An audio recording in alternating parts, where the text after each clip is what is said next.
It's car con carne. Let's eat in the car. It's car con carne. And now here's the star of our show, James Van Alstyne. This right here is Car Con Carne, a Q101 podcast, and Car Con Carne is sponsored by Easy Automation, easy-automation.net. Transform your living space with cutting-edge home automation. Actually, living space, workspace, business with cutting-edge home automation. Experience seamless control over audio, video, lighting, climate, security, and more. Embrace the future of smart living. It's here. Your home, your rules. Get a quote by visiting easy-automation.net or give my guy Dan a call. This is his direct number. If you're watching on video, the number is directly on the screen, 630-730-3728. It is a Sunday morning. As I'm recording this, I am right outside Mikerphone Brewing in EGV, Elk Grove Village.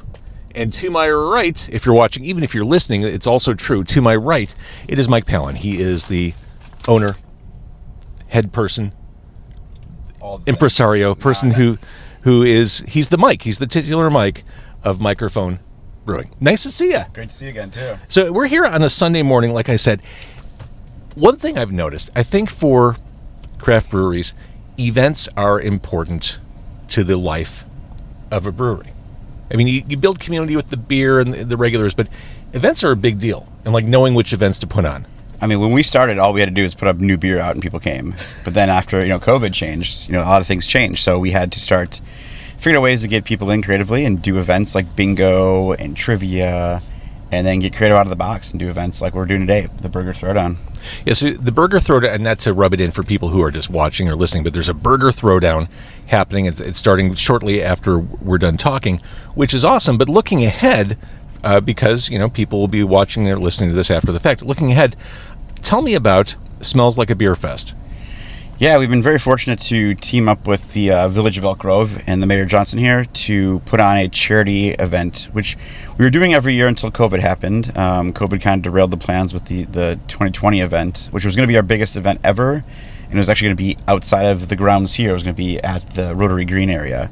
Then COVID happened and things changed, and we came back with smaller events, but then we finally got the courage and excitement, and the staff was very looking forward to bringing the event back. So we're doing it August 3rd at Mikerphone. It'll be in the street. The village is, blocking down Garlisch for us. Nice. We're going to have 70 plus awesome vendors here, between breweries, meaderies, distilleries. We've got tattoo artists on site. We've got a couple different vendors, selling some swag and stuff like that. So it's cool to have it come back to life. And they're shutting this whole stretch off. Correct. Yeah. That's awesome. Yep. So we'll have a dunk tank, so anybody who wants to, pay a couple bucks to throw some balls at one of us and knock us in the water. It is August. It could be refreshing. It's going to be great. But yeah, it's all for charity. So we're working with raising money for the Elk Grove Village Youth Scholarship Fund. So anything we can do to do that. We've got some raffle prizes that we'll be raffling off. And like I said, as much as we can raise, the more kids get this scholarship, and doing good. So the power of craft beer. Well, and it goes back to something I mentioned right at the onset, the notion of community. You've got to ingrain yourself with the people who you serve.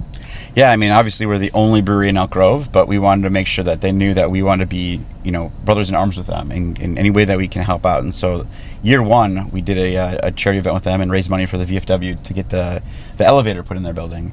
And then it just kind of spiraled from there. And so I feel like we've done a good job of integrating with the village. We make our Kick Push Prost Oktoberfest beer that will be served at their Oktoberfest party. And any way we can get involved, we do. You are the only brewery in Elk Grove Village, which says to me that perhaps they're a little tough on allowing breweries to get greenlit in the village. Yeah, well, fun fact, Yelp has rated us the #1 brewery in Elk Grove Village, so I'm very happy about that. No, it took a little bit of time to get the approval to get a brewery back here, but I think the board members understood the concept and helped kind of let Mayor Johnson see the concept. And it definitely didn't come easily. We had limitations on how much we could serve early on, which is pretty limited to 48 ounces, and we've got that extended out a little bit. But I think over time, we've done everything they've asked of us, and we continue to have a great relationship with them. And anytime we need something from them, we sit down and we brainstorm of how we can make it work and make it better for all of us together. It's wild. There are still some days that I remember brewing those first batches, and then there's other days you're like, I don't know how much longer I can do this. I did not have this much gray hair when I started this industry, but it's all part of the fun. I've been very fortunate to be a part of this grandiose community that is craft brewing. It's taken me places I've never imagined, and brewed all across the world. You're an award-winning brewery, bears mentioning. We are very proud about that. Actually, that first year we got Rate Beer Best New Brewery in Illinois, and one of the best new breweries from Beer Advocate in the world. And that was a huge achievement and kind of really put us on the map. But as time's gone on, 10 years, we've established some core beers, we've established some core products that we really focus on, and those beers have won medals, and the barrel age program has won us the most medals of anything. It's a testament to our team, who's been together basically since day one, continue to gel and learn and grow, and just continue to develop what we're doing. When you say core beers, IPAs. Yeah, actually, so we have a core lineup of Mikerphone Check 1-2 is our double dry hop double IPA, and then Hey Mambo Italiano is our Italian Pilsner. And honestly, it is bonkers what that beer does for us. We can't keep it in stock. It's a lager, so it takes a lot longer to make and produce. Margins are way less than an IPA, but it's such a fun beer, and that with being in Illinois, the deep-rooted Italian restaurants and the Italian culture here, we've got it on a lot of places like that, and they really embrace the beer. And then Smells Like Bean Spirit is our breakfast coffee stout. So that's again, you're a music fan. Let's be 100% clear about that. 100%. So yeah, everything's got a reference to the music, and so we focus on those three for sure, and then we sprinkle in the other stuff whenever we can. Get creative, always pushing the boundary with new trends and what people want to drink. We've adapted since day one of what we serve here. We can serve now wine, bourbon, mixed cocktails, or ready-to-drink cocktails outside of beer. So it's we know the consumer's changed over the last several years, and we had to figure out a way to adapt to that. So we make a lot of seltzers now. We make a lot of things that are gluten-free. Just any way that if you come here, we have something for you to enjoy. Well, let's talk about trends. Where's beer headed right now? I've talked to other craft brewery owners in recent weeks, and to hear them tell it, perhaps lower ABV is a trend that's bubbling up. I mean, we're in the middle of summer. Like, this is crushable beer season. Yeah. I think the first thing that I noticed with this industry is that there's a reset happening. So there's a lot of breweries who are closing, unfortunately. But when we started Mikerphone back in 2015, there were 4,000 breweries. At one point, we got to 10,000 breweries. So that kind of growth in any industry is scary, right? And I think there has been this kind of, all right, margins aren't the same like they used to. A lot of people are coming up on that 5-year lease term, and you're seeing, you know what, we had a good run, we had a lot of fun, it's just not worth it anymore. So we're unfortunately seeing that, and it's hard to see because these are a lot of your friends, our brothers in arms doing this together. It is a supportive community. It is, yeah, it really is. Because I'm pretty sure that, every community could support a brewery. But it was when we started growing and getting bigger and going to distribution, and tap paddles were hard to get out there, and that kind of stuff, and it really... You saw the downfall of that, and that overgrowth has now led to these closures. So there's that, and so it's understanding, all right, let's be smart about how we're spending, what we're doing. Always strive to make the most quality products, but maybe we can search out and find stuff that is, a better value than what we've done before. And then implementing that is then, all right, so what are consumers drinking? Right. And it's not no more about what do we want to drink, which we make those for ourselves. Right. But that's not going to pay the bills. We got to figure out what people want to drink. And so this year has been the year of the lager. I really think that, we keep talking about craft lager, and it's really taken off. And I think people are drinking lager more than anything. We've had a Caribbean lager that didn't last very long here. We've got the Italian Pilsner, and now we're coming into, the Oktoberfest Martzens and Fest beers. And those, usually they'll last a couple months. Now they're lasting a month, less than a month. So it's great. People are consuming those. I don't think hazy's ever going away. Right. I know everyone was like, oh, it's a trend, it's a fad, it's gross. I've loved hazy. If I go to a brewery or a bar, the first thing I'm ordering is a hazy. That, to me, is my favorite style to drink, and it shows a testament to the brewery making it, too. I can judge a brewery by that beer. That's what I was going to ask. That's kind of like the yardstick for me, for any brewery. Sure. Yeah. Yep. And then, obviously, if you can make a good lager, lagers are very hard to make. It takes a lot more time, a lot more investment in your space and equipment. But I don't know the trend for a lot of brewers that they order lager first because they want to have that, crushable, sessionable stuff that they can drink a few of. But I'm still a hazy guy, and I'm still a barrel-aged stout guy. Those are my two all day long. And the thing about lagers, we all know what a bad one tastes like. So when you taste a good one, it's a big deal. For sure. We've all had the macro beers. Oh, yeah.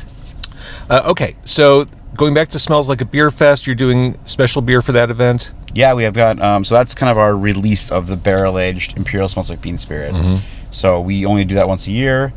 This year we've got 3 different variants. So we have the original barrel-aged Smells Like Bean Spirit, which is coffee from Tugboat Coffee Roasters, and then Vermont maple syrup. Then we've got a variant called Softly Spoken Spirit, which actually brought 2 of our beers together. So a double milk stout with cinnamon, cocoa nibs, and vanilla, blended with the barrel-aged Imperial Smells Like Bean Spirit. So you've got cinnamon, cocoa nibs, vanilla, coffee, and maple syrup. As you're describing this, we're recording this at like 10:30 in the morning. I'm thinking this is great breakfast. That's what they say. Hey, you can't drink all day if you don't start in the morning. So, and then the last one is a bigger version of all the first one. So it's called Maple Barrel Aged Super Imperial Smells Like Bean Spirit. So we actually aged it in maple barrels from Whiskey Acres, local distillery. And then it's just a bigger mash tun. It gets double the maple, double the coffee. So, delicious. Yeah, some fun beers to showcase. And what are you doing with pickles? We are using pickles a lot. So it's funny, like, I learned about picklebacks a long time ago drinking whiskey, right? And then I had a friend of mine owns a brewery down in West Des Moines, and he makes this pickle beer. And I'm like, I love it. And then the more I dug into it and understanding what it is, like, pickles are really good for you. Pickle juice is packed with electrolytes. It's like the best thing you could drink for a hangover. But so we started making this beer called Slick Pickle Rick here, and it's hilarious. It does what it does. The staff here makes the micheladas out of it, tahini rim and all that stuff. Clamato and yeah. And then we do have a spicy version on tap right now too. So that's a beer that actually is on fairly often here. So if you come to Mikerphone, you'll see it here, 9 out of 12 months. That's amazing. Yeah. All right. Mikerphone Brewing is 121 Garlisch Yep. Drive in Elk Grove Village. It's one of those words I've seen, but I've never actually heard pronounced. From what I know, that this is the only Garlisch that exists anywhere. And you see it's a very small strip of road. It's like, it's tucked back in the middle of nowhere. But yeah, Garlisch is how they pronounce it. 121 Garlisch in Elk Grove Village. It is not only the best brewery in Elk Grove Village, it's the only one. Yeah. So I guess it's probably the worst one too then, right? By default. It is all things. It is everything all at once. Mikerphone Brewing. Like I said, we're recording on an event day. There's a burger throwdown about to happen. But that said, there's tons of stuff coming up. There Smells Like a Beer Fest. There's always something going on here. And the beer is award-winning. And it's a family-friendly place, too. 100%. Yeah, my wife and I own it. We've got kids that are 11 and 8. We've taken them to probably more breweries than most people can count. And we wanted to establish that. We wanted people to feel comfortable coming here.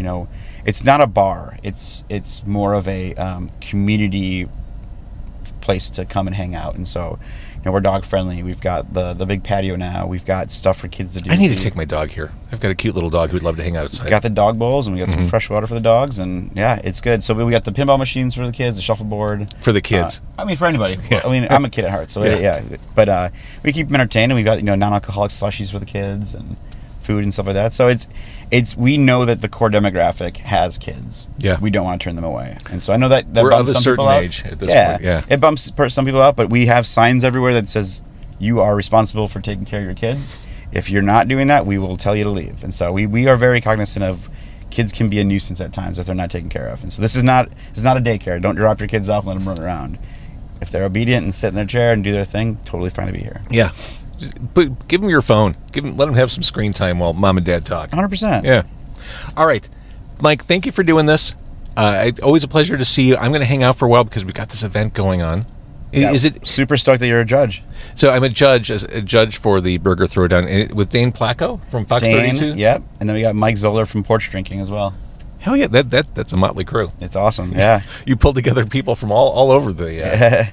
Well, Dane's a local customer, so he comes in often, and it's great. And so I always love his voice when he talks. Mm-hmm. And I figured this would be a good little crew to have come out and do this. And we've got Biker Dude and Chicago Culinary Kitchen, and they've been working on this battle for years. And today's the day, so we'll see what happens. This is awesome. And Biker Dude will be at the event in August. He'll be at the Smells Like Beer Fest. Yep, for sure. Awesome. Yep. All right, always a pleasure to see you. Thank you for doing this. Thank you for having me.